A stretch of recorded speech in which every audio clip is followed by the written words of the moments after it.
Jangan lupa like, komen, dan subscribe channel YouTube TVRI Bengkulu, serta nyalakan lonceng notifikasinya.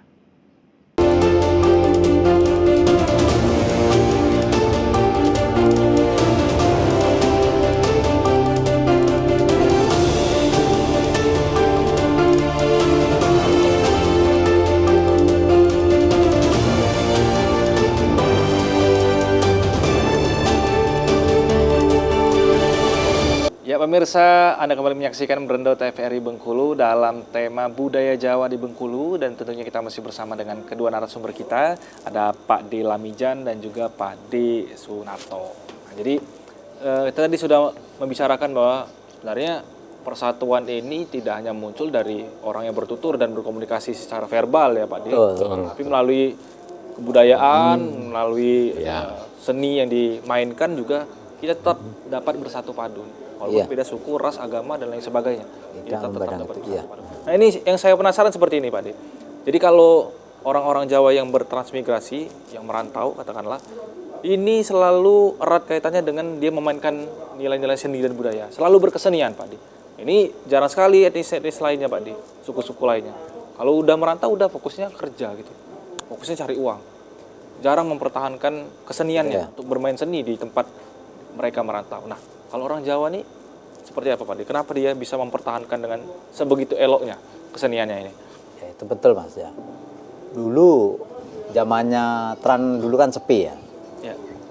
Makanya kita membuat budaya Jawa itu tetap dilahirkan di Sumatera.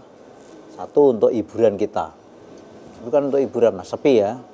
Kedua, istilahnya budaya-budaya jangan sampai terkocar kacir, artinya itu tetap ikut mempertahankan itu, ya takutnya hilang, musnah. Kalau dulu ada sistem wayang orang, ketoprak, drama sandiwara itu ada.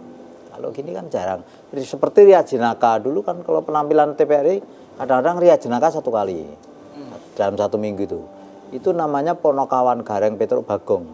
Itu bisa untuk apa ya, wawancara atau langsung seperti diplomat lawak, tapi melalui kritikan apa, membangun apa gitu. Temanya pakai tema. Ada pesannya gitu ya Pak D? Iya, itu ada Semar, Gareng, Petruk, Bagong, namanya Ria Jenaka.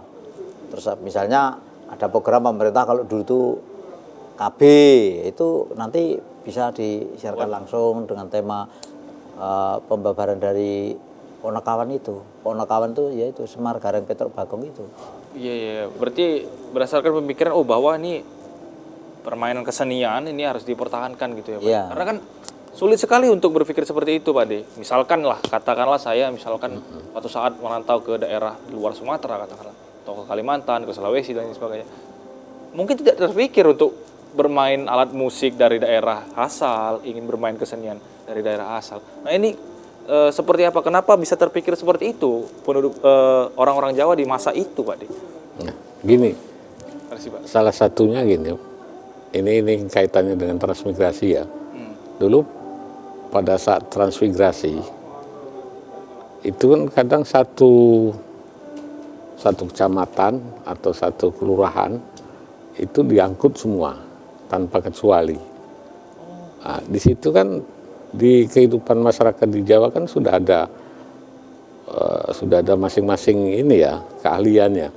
Ada yang memang petani, ada yang pedagang, ada yang tukang kayu, ada yang pelaku seni. Nah, di sini yang salah satunya pelaku seni. Ini mereka berkelompok kan diangkut semua. Kadang diangkut tuh termasuk perangkatnya. Berarti alat-alatnya dibawa juga ya Pak D? Dikirim dari Jawa? Kalaupun tidak ada yang memberikan bantuan gitu. Nah, di sini pelaku seninya sudah siap, gitu kira-kira gitu. Itu yang menjadi perbedaan mungkin ya Pak D. Kalau di daerah-daerah lain ya pelaku seninya menetap di daerah asalnya gitu ya. Iya. Mungkin menjadi pengurus BPA dan lain sebagainya, menjadi Betul. budayawan daerah. Kan kalau di Jawa kan karena memang sudah banyak pelaku seninya, termasuk yang merantau pun sudah ada orang-orangnya gitu ya Pak? Sudah punya keahlian mereka, sehingga seni Jawa tetap Jadi yang sudah tetap mempunyai jalan dari Jawa gitu ya. bisa ditelusuri deklarasikan kepada kawan gitu loh. Oke, dan berarti artinya juga permainan keseniannya, baik alat musik, kemudian tari-tarian dan lain sebagainya juga berbeda-beda juga ya Pak, tergantung dia dari mananya nih di Jawanya. Ya berbeda-beda, tapi kalau seperti gamelan itu kan sama. Satu di Jawa itu sama. Kalau dua jenis, besi atau perunggu perbedaannya cuma itu. Terus kemudian zaman modern ini alatnya kan dicampur. Sekarang bukan campur sari aja yang alatnya sudah campur. Wayang pun sekarang udah banyak pemusiknya. Iya, wayang ini penampilan gamelan ada, tapi juga ada pemusiknya sekarang. Ada drum, ada gitar, ada ketipung dangdut, ada gitar cepong. Itu mas sekarang tuh. Lebih variatif ya Pak De? Lebih variatif. Dulu kan sangat terbatas itu ya Pak De. Di samping itu penyanyinya juga ada sinden Jawanya, juga ada subspesial yang penyanyi dangdutnya, pop dan sebagainya. Ada sendiri mas. Oke, jadi sudah berkembang sebenarnya Pak De. Kembang, betul betul. Berinovasi. Menyesuaikan dengan perkembangan teknologi dan zaman sekarang ya Pak Di De. Jawa pun sekarang ikut modern, malah wah segini kalau ya di Jawa banyak bingung aku, banyak Iran, zaman milenial ini, kecil mendalang banyak sekarang. Pertanyaannya itu hal yang positif atau sebaliknya Pak De? Perkembangan yang mungkin sangat cepat sekali ini Pak De, dalam kurun waktu berapa tahun?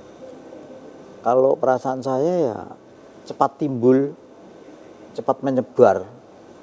Itu karena ya sekarang mayoritas paham dengan lagu-lagu sekarang, menyiptakan lagu-lagu baru tuh anak-anak sekarang pinter-pinter mas. Itulah aku berarti yang positif salut. nih Pak De. Ya positif. Positif. Positif ya. Seperti tadi yang dinyanyikan kicir-kicir itu sebenarnya pantun itu. Lantunan Dari pantun itu. Misalnya kicir-kicir kembang cabean misalnya. Tak pikir dia tidak nyampean. Itu ada. Itu pantun tadi. Kalau ilir-ilir tadi itu dari Sunan Kalijogo, dari Sunan Kalijogo. Ya, Sunan Kalijogo itu. Jadi lagu ya Pak Iya, De? jadi lagu, jadi wasidah itu. Penciptanya Sunan Kalijaga. Oke, tapi kadang-kadang nih kan Pak De, khususnya anak muda nih ya Pak De, ketika kreativitasnya ini tidak diimbangi dengan kebijaksanaan biasanya Pak De. Seringkali kelewat batas nih kan. Ini kan seringkali nih kelompok yang lebih berumur dengan kelompok yang lebih muda nih berseteru nih gara-gara anak mudanya kreativitasnya di luar batas, misalkan dibuat DJ segala macam. itulah, Mas. Itu seperti apa Pak De kalau pandangannya? Kita sistem panggungan itu kadang-kadang aku sering menyarankan kalau lagi banyak tamu yang terundang itu, saya bukan di sini aja, di kota-kota kabupaten pelosok-pelosok itu, tapi semua anak-anak muda memahami. Jadi ndak aku kalau belum jam 11 malam atau jam 10 malam, kita menghormati tamu-tamu itu, lagunya lagu yang biasa-biasa saja. Tapi kalau udah larut malam, ya terserah, yang penting tanggung jawab. Oke, artinya Pemudanya, iya. aku pulang gitu. Kalau aku kan sering mas, itu ngemsi di tempat ya organ-organ campur sari itu. Jadi kalau udah jam 10, saya pamit. Kontrak saya udah jam 10 itulah malam. Oke, artinya juga tetap ada batasan-batasan dalam berkreativitas di dalam dunia seni. Anak muda dikasih pengertian bahwa nanti mungkin saya balik, biar tidak sungkan gitu loh. Oke, semakin menarik pembahasan kita, kita akan nanti obrolkan di segmen terakhir. Pemirsa jangan kemana-mana, tetap di Berendo TVRI Bengkulu.